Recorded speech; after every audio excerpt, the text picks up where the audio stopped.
2026年屬龍嘅朋友，贈一句說話俾你：火練真龍，破而後立。2026年係丙午火馬年，五行咧就火旺啊，午火咧就好猛烈嘅。神龍屬土，火生土咧，但係又咧消耗呢個土喎。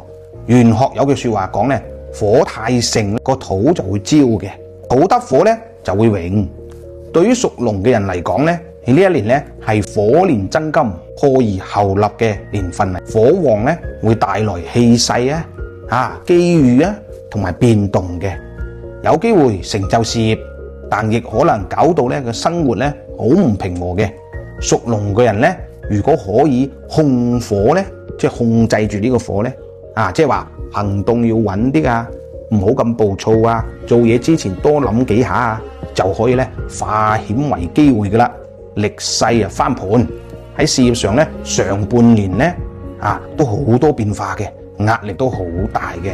到咗下半年，農曆7月份之後咧，就會慢慢轉好。喺9月、10月、11月呢3個月咧，仲有意想不到嘅收穫。喺財運方面咧，上半年咧開支比較大。9月份之後咧，部分行業咧可以靠你嘅名聲揾錢嘅。10月、12月正財比較旺咁喺感情上咧，上半年咧容易有爛桃花嘅，小心啲有伴侶嘅話咧，容易起爭執嘅。到咗秋冬兩季咧，感情就越嚟越穩噶啦。健康方面咧，上半年注意呢個脾胃嘅問題，秋冬咧就冇乜事噶啦。總體嚟講咧，2026年屬龍嘅人咧上半年咧好似烈焰燒心咁樣下半年咧就可以朝陽破雲。師傅贈你一句：龍在火中唔怕燒，火在龍中變光耀。